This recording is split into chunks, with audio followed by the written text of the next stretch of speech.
ನಾನು ರೀಸೆಂಟಾಗಿ ಕೊಡಗಿಗೆ ಹೋಗ್ತಾ ಇರಬೇಕಾದ್ರೆ ವಿಯಾನು ಮಸಾಲೆ ದೋಸೆ ತಿನ್ನಬೇಕು ಅಂತ ಹೇಳ್ದ. ಹಾಗೆ ಒಂದು ಚಿಕ್ಕ ಒಂದು ಹೋಟೆಲಿಗೆ ಹೋಗಿ ಅಲ್ಲಿ ಮಸಾಲೆ ದೋಸೆ ತಿನ್ನೋಕ್ಕೆ ಅಂತ ವೆಯ್ಟ್ ಮಾಡ್ತಾಯಿದ್ದೆ. ಆಗ ಗೋಡೆ ಮೇಲೆ ಒಳ್ಳೆ ಪೇಂಟಿಂಗ್, ಕೊಡಗು ಬಗ್ಗೆ, ನಾಗರಹೊಳೆ ಬಗ್ಗೆ, ನೀರಿನ ಬಗ್ಗೆ ಎಲ್ಲ ಒಂದು ಪೇಂಟಿಂಗ್ ಇತ್ತು. ತುಂಬ ಸಖತ್ತಾಗಿತ್ತು, ಸಿಂಪಲ್, ಒಳ್ಳೆ ಮೆಸೇಜ್ ಇರೋದು.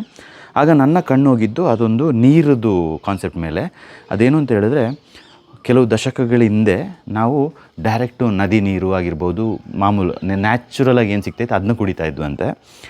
ಆಮೇಲೆ ನೆಕ್ಸ್ಟು ಬಂದು ಟ್ಯಾಪ್ ವಾಟರಿಗೆ ಶಿಫ್ಟ್ ಆದ್ವಿ. ಆಮೇಲೆ ನೆಕ್ಸ್ಟ್ ಬಂದು ವಾಟರ್ ಬಾಟ್ಲಿಗೆ ಶಿಫ್ಟ್ ಆದ್ವಿ. ಸೊ ಇದೆಲ್ಲ ಓಕೆ, ಬಟ್ ನೆಕ್ಸ್ಟು ನಿಮ್ಮ ಮುಂದಿನ ಮೊಮ್ಮಕ್ಕಳಿಗೆ ಏನು ಅಂತ ಹೇಳೋ ಒಂದು ಕಾನ್ಸೆಪ್ಟಲ್ಲಿ ಆ ಫೋಟೋ ಇತ್ತು. ಬಟ್ ಆ್ಯಕ್ಚುಲಿ ಒಂದು ಕಡೆ ನಾನು ಅದೆಲ್ಲ ನೋಡ್ಕೊಂಡು ಬಂದಾಗ ಮುಂದಿನ ಮೊಮ್ಮಕ್ಕಳಿಗೇನು? ಸೊ ಈ ಟೈಮಲ್ಲಿ ಕಾನ್ಸೆಪ್ಟ್ ಏನು ಅಂತ ಹೇಳಿದ್ರೆ, ಅಯ್ಯೋ ನಾವು ಈ ಪ್ರಪಂಚದಲ್ಲಿ ಎಷ್ಟು ವರ್ಷ ಇರ್ತೀವೋ ಗೊತ್ತಿಲ್ಲ, ಅಲ್ಲಿಂದ ನಾವು ಹೊರಟೋಗ್ತೀವಿ, ಇನ್ನು ಏನಾದರೂ ಮಾಡ್ಕೊಳ್ಳಿ, ಮಕ್ಕಳ ವಿಷಯ ನಮಗೆ ಯಾಕೆ ಅಂತ ಹೇಳೋ ಒಂದು ಕಾನ್ಸೆಪ್ಟಲ್ಲಿ ಕೆಲವರು ಇರ್ತಾರೆ. ಬಟ್ ಬನ್ನಿ ಒಂದು ವಿಷಯನ ಡಿಕೋಡ್ ಮಾಡ್ತೀನಿ. ಪ್ರಾಬಬ್ಲಿ ನಾನು ಕಲ್ತಿರುವಂಥ ಕೆಲವು ವಿಚಾರಗಳು, ಓದಿರುವಂಥ ಕೆಲವು ವಿಚಾರಗಳು ಎಲ್ಲ ಏನು ಮಾಡಿಬಿಟ್ಟು ಸಿಂಪಲ್ಲಾಗಿ ನಿಮಗೆ ಅರ್ಥ ಆಗೋ ಥರ ಒಂದು ಕಾನ್ಸೆಪ್ಟ್ ಹೇಳ್ತೀನಿ. Beautiful concept. ನಾವಿವಾಗ ಹುಟ್ಟಿರೋದು ಒಂದು ಮ್ಯಾಜಿಕ್ಕು. ಅದು ಎಲ್ಲಿಂದ ಬಂದ್ವಿ, ಏನು ಕತೆ, it's all in the creator ಅಲ್ವಾ? ಅದೇ ಥರ ನಾವು ಸಾಯೋದು ಕೂಡ ಒಂದು ಮ್ಯಾಜಿಕ್ಕು. ಲೈಫಲ್ಲಿ ಸತ್ತ ಮೇಲೆ ಎಲ್ಲಿಗೆ ಹೋಗ್ತೀವಿ ಅಂತ ನಾವು ಎಲ್ಲ ಬೇರೆ ಕಡೆ ಕಲ್ತಿರ್ತೀವಿ. ಅಲ್ಲಿ ಸ್ವರ್ಗ, ಇಲ್ಲಿ ನರ್ಕ ಅಂತೆಲ್ಲ ಹೇಳ್ಬಿಟ್ಟು. ಸೊ ಇವತ್ತು ಡಿಕೋಡ್ ಮಾಡಬೇಕಾದ್ರೆ ಇದನ್ನ ಕ್ಲಿಯರಾಗಿ ಅರ್ಥ ಮಾಡ್ಕೊಳ್ಳಿ. ನಾವು ಸತ್ತ ಮೇಲೆ ವಿ ಹ್ಯಾವ್ 3 ಚಾಯ್ಸಸ್. ಓಕೆ, ಈ 3 ಚಾಯ್ಸಸ್ ಅಂತ ಯಾವುದು ಅಂತ ಹೇಳ್ತೀನಿ. ಫಸ್ಟ್ ಒನ್ ಬಂದು ಸ್ವರ್ಗ, ಹೆವನ್. ಯಾಕೆ?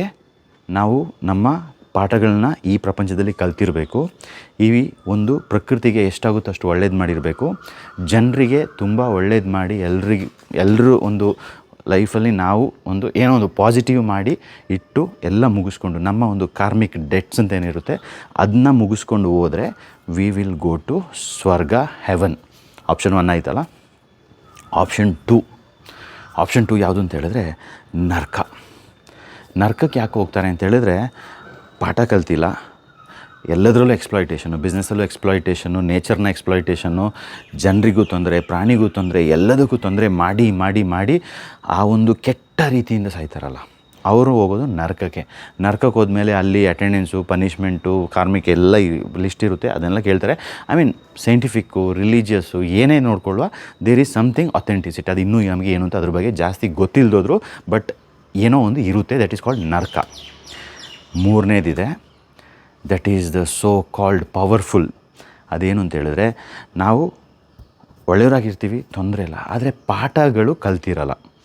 ಯಾಕಂದರೆ ದೇವ್ರು ನಮ್ಮನ್ನ ಈ ಪ್ರಪಂಚಕ್ಕೆ ಕಳಿಸಿರೋದು ಪಾಠ ಕಲೀರಿ, ಲೈಫ್ ಬಗ್ಗೆ ಪಾಠ ಕಲೀರಿ, ಎಲ್ಲದ್ರ ಬಗ್ಗೆ ನೀವು ಪಾಠ ಕಲಿತು ನನ್ನ ಒಂದು ಕ್ರಿಯೇಷನಿಗೆ ಒಳ್ಳೆಯದು ಕೊಟ್ಟು ನೀವು ಜನರಿಗೆ ಹೆಲ್ಪ್ ಮಾಡಿ ಎಲ್ಲ ಮುಗಿಸ್ಕೊಂಡು ಮೋಕ್ಷ ಅಂತ ಪಡ್ಕೊಂಡು ಬನ್ನಿ ಅಂತ ಕಳಿಸಿರೋದ್ರಿಂದ ಅದು ಯಾವುದು ನಾವು ಮಾಡಿರಲ್ಲ. ನಮ್ಮ ಏನೋ ಉದ್ದೇಶದಿಂದ ಏನೋ ಮಾಡಿಕೊಂಡು ಲೈಫು ಹಂಗೆ ಹಿಂಗೆ ಅಂತ ಹೇಳ್ತೀವಿ. ಸೊ ಅಲ್ಲಿ ಏನಾಗುತ್ತೆ, ನಮ್ಮ ಒಂದು ಆ ಸ್ಪಿರಿಟು ಅಂದರೆ ಸೋಲು, ಆತ್ಮ ಹೋಗುವಾಗ ಅಲ್ಲಿ ಬಂದು ನೆಗೆಟಿವ್ ಎನರ್ಜಿ ಬಂದು ಸ್ಟಾಪ್ ಮಾಡಿ ನಮ್ಮನ್ನ ಅವರು ಪಾಸಿಟಿವ್ ಥರ ಮಾಡಿ ಅವ್ರೇನು ಹೇಳ್ತಾರೆ, ನಿಮ್ಮದು ಇನ್ನೂ ಆಗಿಲ್ಲ ಕೆಲಸ, ನೀವು ವಾಪಸ್ ಹೋಗಿ ನಿಮ್ಮ ಪ್ರಪಂಚದಲ್ಲಿ ನೀವು ಪುನಃ ಬದುಕಿ ಅಂತ ಕಳಿಸ್ತಾರೆ. ಆವಾಗ ನಾವು ಏನು ಮಾಡ್ತೀವಿ ಅಂತ ಹೇಳಿದ್ರೆ, ಹೌದಾ ನಮ್ಮದು ಮುಗ್ದಿಲ್ಲ ಅಂತ ಹೇಳ್ಬಿಟ್ಟು ನಮ್ಮ ಆತ್ಮ ಪುನಃ it will come back to this beautiful earth and relive a new life. That is called reincarnation, ಪುನರ್ಜನ್ಮ. ಪಿಕ್ಚರ್ ಇವಾಗಿರೋದು. ನಾವು ಪುನಃ ಇದೇ ಜಾಗಕ್ಕೆ ಬರ್ತೀವಿ, ಇದೇ ಜಾಗದಲ್ಲಿ ಹುಟ್ತೀವಿ.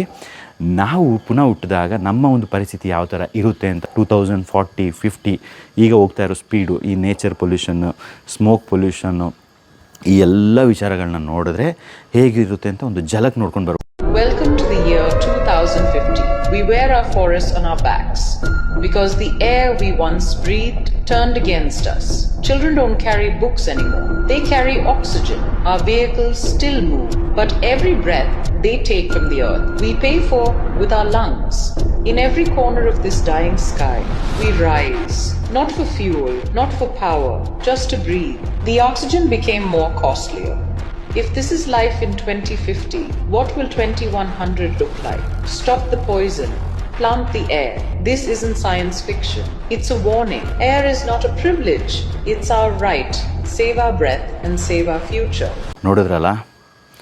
ಸೊ ಮತ್ತೆ ಹುಟ್ಟಿ ಬಾ ಗೆಳೆಯ ಅಂತ ಹೇಳೋದಕ್ಕಿಂತ ನಾವು ಎಸ್ತಿರೋ ಪ್ಲಾಸ್ಟಿಕ್ಕು ನಾವೇ ತೆಗಿಬೇಕು, ನಾವು ಮಾಡಿರೋ ಕರ್ಮ ನಾವೇ ಅನುಭವಿಸ್ಬೇಕು, ನಾವು ಮಾಡಿರುವಂಥ ಪ್ರತಿಯೊಂದು ಪಿನ್ ಟು ಪಿನ್ ವಿಷಯಗಳಿಗೆ ನಾವೇ ಜವಾಬ್ದಾರಿ. ಅದು ನಮ್ಮ ಮಕ್ಕಳಿಗಲ್ಲ. We have to come back and clean our own karma.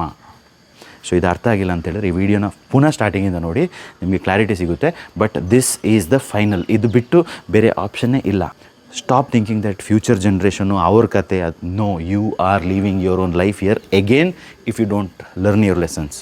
So time to save nature, love adventure, live life fullest, join nature pruners club. ಕಲೀಲಿಕ್ಕೆ ತುಂಬ ಇದೆ. ಲೆಟ್ಸ್ ಗೋ.